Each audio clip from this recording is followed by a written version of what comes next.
Okay, so here we have a couple of data models. We have the module data model and we have the course data model. Notice that the module data model is a full entity, whereas the course is just a plain Java object. Right? Well, it turns out that based on the data model that the class diagram that describes all these classes, we know that there's a one-to-many relationship between courses and modules. Right? We know that a course is made up of many modules.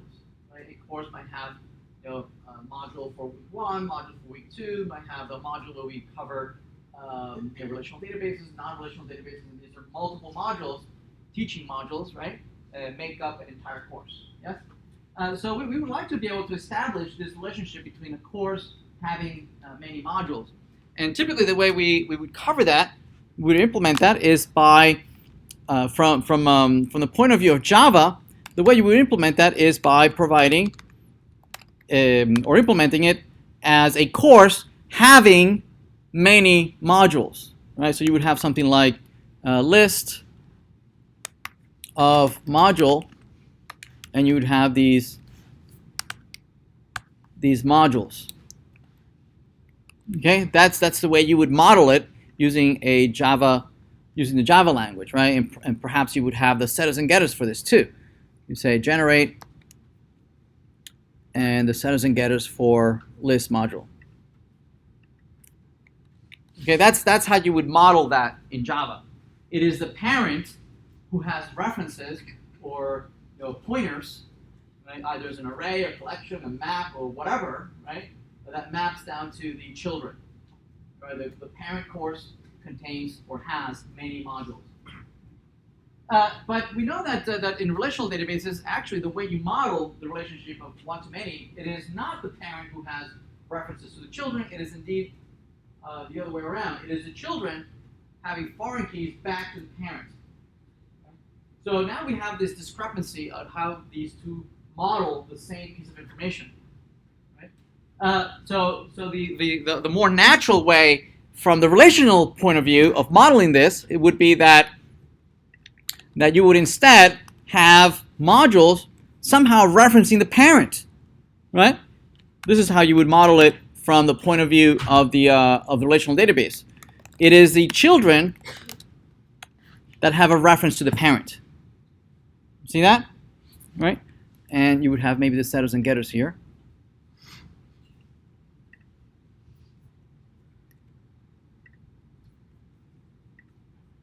Right, this more closely relates to how you would model this in a relational database. It is the children who have pointers to the parent. Right? It is by a foreign key to a primary key. Yes? So JPA, to be able to support these two disparate ways of thinking on how to model the same thing, JPA asks us to have both ways of representing it.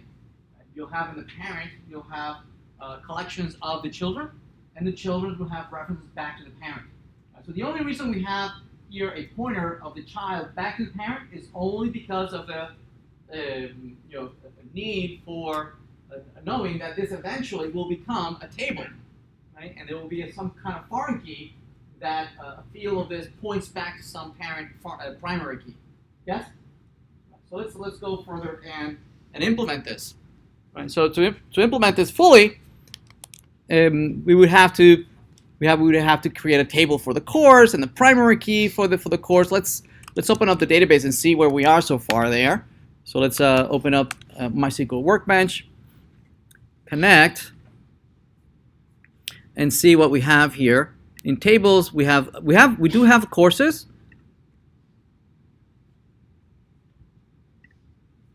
We got a couple of courses there. Let's see the columns that we have. We have ID and title. And indeed, we have ID and title. So probably we could just use that table as is, right? I don't remember if ID is a primary an utter increment. Probably it is. I'm going to bet it is. So I'm going to create this course to map it to that table that already exists. So we'll do that. The name of the table is courses, right? So the class is course. So I'm going to have to override the default naming convention, right? So that it uses the plural courses, not the default singular noun. All right, so we'll make, oops. So entity, there it is. And we'll override the name of the table so that it matches with the table that is already there. This is courses, yes. And some fields in there. We know that this is a primary key. It probably is using auto increment, so I will use the generated value with the strategy of using identity.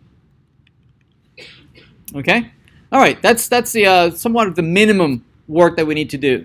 But what do we do with this list module? Somehow it needs to know, right, that that there's a relationship between a module, right, and its parent course through this list and this course. Yes?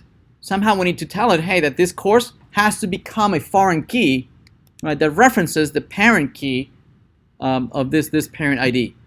So the way we do that is that we're going to annotate each one of these, right? If you would draw this,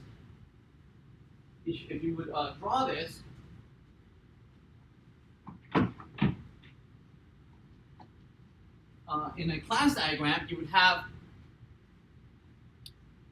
have the class diagram for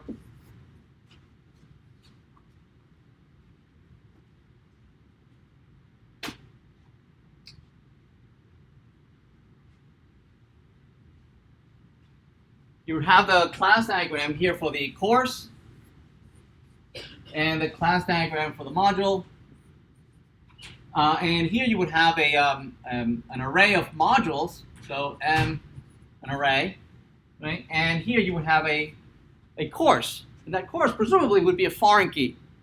Right? So we know this would be some kind of foreign key that references to this ID primary key. Yes? And the way we would draw this to represent that there's a one-to-many relationship between the two. Right? One course has many modules. Yes. So we're going to use this nomenclature, right, to represent this as well. We need to tell JPA, these guys are in a relationship, and you need to explain to JPA on what side of the relationship are you. Are you on the one side of the relationship, or are you on the many side of the relationship, right? In a one-to-many relationship, are you on the one-to-many relationship side, or are you on the many-to-one side of the relationship, right? So the way we do that is that this modules, right, we're going to annotate it as being on the one-to-many side. We're going to be on the one-to-many side, and on the here where the foreign key is going to be, we're going to say that we are on the many side of a one-to-many relationship. Okay, right. So now we're establishing which side are you of this relationship. And one last thing is that on the one-to-many relationship, right, we need to establish that if we are on the one-to-many side, well, on the other side there has to be a field that presumably is referring to us, right? On the other side there must be some foreign key that is referring to me. Right? And we need to say, well, which of those fields, because there might be many fields, right? Modules might have, several one-to-manys. Okay, if you have here faculty and you have here a course, and it might be that there's a one-to-many for, who the author is. So author, you can have many authors. Right, or one faculty authoring many courses, right? You could say teaching.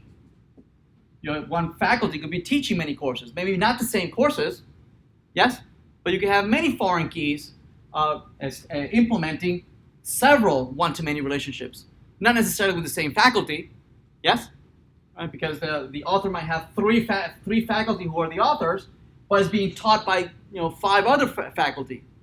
Make sense? And the faculties might overlap. The same one author might also be teaching the same course. That's okay, but you need to be able to tell here, in the many-to-many, if the faculty authored many courses, the courses that were authored and the courses that I'm teaching. No, sorry. Sorry. You have the all the courses that I'm teaching, and these are the I authored, and all the courses that I'm teaching, both referencing the same set of courses, using different foreign keys referencing the same faculty. Make sense? So on this side, you need to specify for this particular list of modules, who on the other side is referring to me? Who on the other side is referring to me? Right. So here, you can configure mapped by. Who's mapping me? Right? Who's referring to me? What field on the other side is referring to me to implement this particular relationship? Right. And right now, the relationship is by this course. See that? This course, that is the field that is referring to me. Okay? Again, because you could have several one-to-manys. You could have several one-to-manys, right? And you need to specify which fields are participating in which relationship. Okay? Anyway, so we've got that. Let's take one last look at the courses. We have ID and title. We have modules. We have ID and title as well. And let's look at our DDL. Our DDL, we actually do want to have an update, meaning update my schema as needed, but try not to blow away any data. All right. If we would just be create, it would blow away my data and recreate the schema from scratch. Update is going to attempt to alter the schema. Okay, so let's try to do that. Let's rerun this.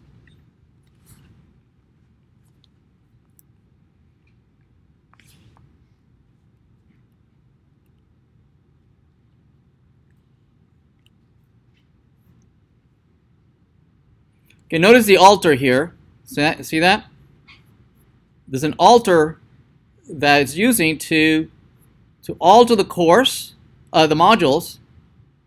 It's a module. Add a new column that was not there before, called course ID. See that? Course underscore ID. That's going to be the foreign key that is referring to the courses table.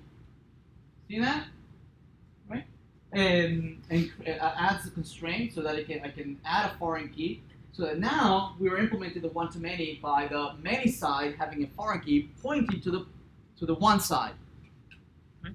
So if we go back to our SQL and we refresh this, modules, refresh, no? You're not showing this? Let me look at the modules. Okay, the field is there. I'm not sure why this is not displaying. Oh, it's not modules, it's modules. Sorry. There it is. That's the course ID field that was not there before, but it altered it by adding that foreign key now, right? And notice that it's not referencing anybody. It's not referencing anybody, right? No module belongs to any course. So, but we can change that. We can change that. Let's take a look at trying to see how we can interact now with these two relationships.